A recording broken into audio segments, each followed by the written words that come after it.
Hello students, स्वागत है आप सभी का HLB डिजिटल क्लासेस में। मैं आज आपके लिए क्लास 12 बायोलॉजी के कुछ इंपॉर्टेंट क्वेश्चन लेकर आई हूँ जो होने वाली परीक्षाओं के लिए महत्वपूर्ण होंगे। तो चलिए फिर सेशन को स्टार्ट करते हैं। पहला क्वेश्चन है, विश्व जैव विविधता दिवस मनाया जाता है 22 अप्रैल, 22 मार्च, 5 जून या 22 मई। तो विश्व जैव विविधता दिवस मनाया जाता है 22 मई को और 5 जून को आपका पर्यावरण दिवस मनाया जाता है।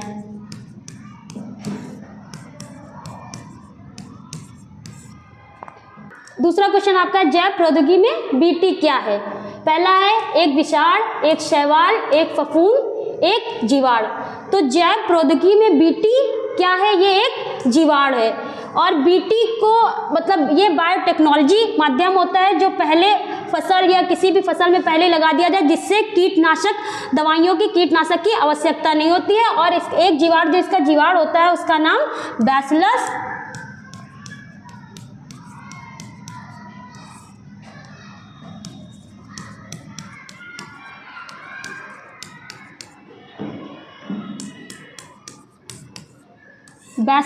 thuringiensis। तीसरा क्वेश्चन है, मेंडल का प्रायोगिक पौधा था। मेंडल का प्रायोगिक पौधा था, पता है मेंडल ने अपने 3 नियम दिए हैं और मेंडल ने अपना प्रयोग जो किया था वो मटर पर किया था।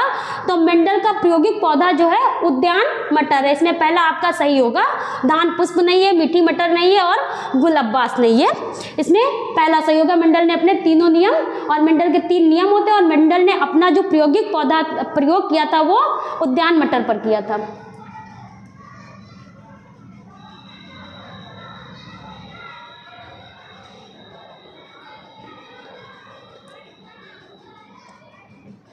दूसरा क्वेश्चन है आपका, फाइलेरिया बीमारी उत्पन्न होती है शैवाल से, एक फफूंद से, जीवाणु से या सूत्रकृमि से।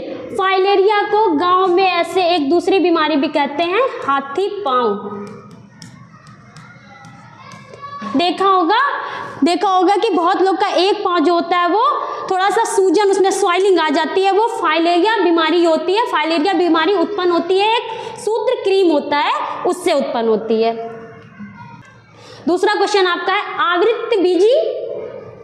आवृत बीजी पुष्प के नर जननांग होते हैं पुमंग, स्त्री केसर या जयांग, या चौथा है इनमें से कोई नहीं। तो जो आवृत बीजी पौधों के पुष्प के नर जननांग होते हैं वो पुमंग होते हैं। पहला सही होगा। स्त्री केसर और जायांग ये मादा जननांग के भाग होते हैं। ये दोनों एक ही चीज होते हैं, या तो उसको हम स्त्री केसर कहें या जायांग कहें। 6 नंबर का क्वेश्चन आपका है, नर पक्षी होता है समयुग्म की, विषम युग्म की, इनमें से कोई नहीं।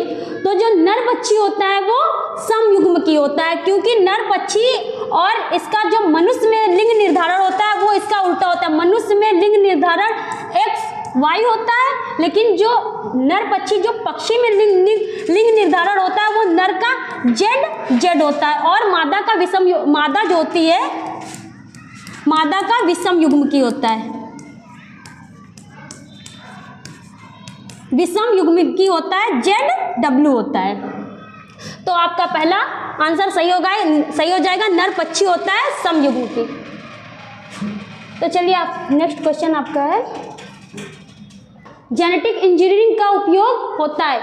फर्स्ट नंबर आपका बेकरी में, दूसरा नंबर आपका है प्रतिजैविक औषधियों के निर्माण में, तीसरा नंबर है इंसुलिन में, और चौथा नंबर है इनमें से सभी। तो पता है जेनेटिक इंजीनियरिंग का उपयोग तीनों में होता है। बेकरी में भी होता है, प्रतिजैविक औषधियों के निर्माण में भी होता है, और इंसुलिन के निर्माण में भी इसका उपयोग होता है। तो इनमें से आपका सही हो जाएगा इनमें से सभी।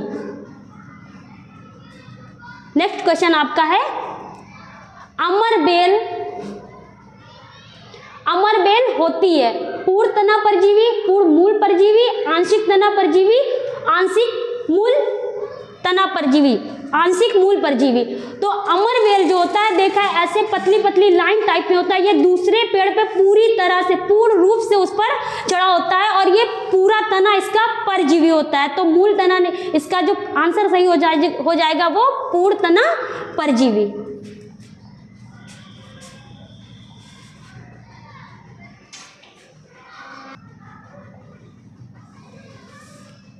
नंबर क्वेश्चन है, घड़ियाल पुनर्वास केंद्र कुकरैल स्थित है।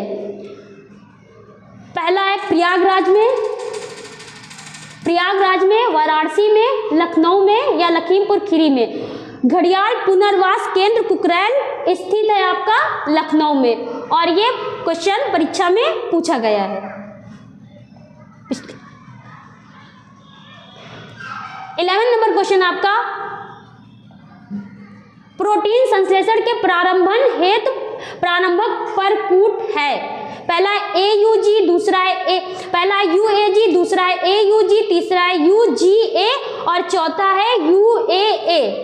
तो प्रोटीन संश्लेषण के प्रारंभन हेतु प्रारंभक परकूट जो आपका होगा ये AUG होगा। A से होता है आपका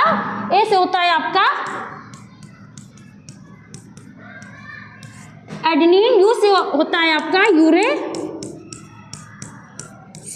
और G से आपका होता है ग्वानिन।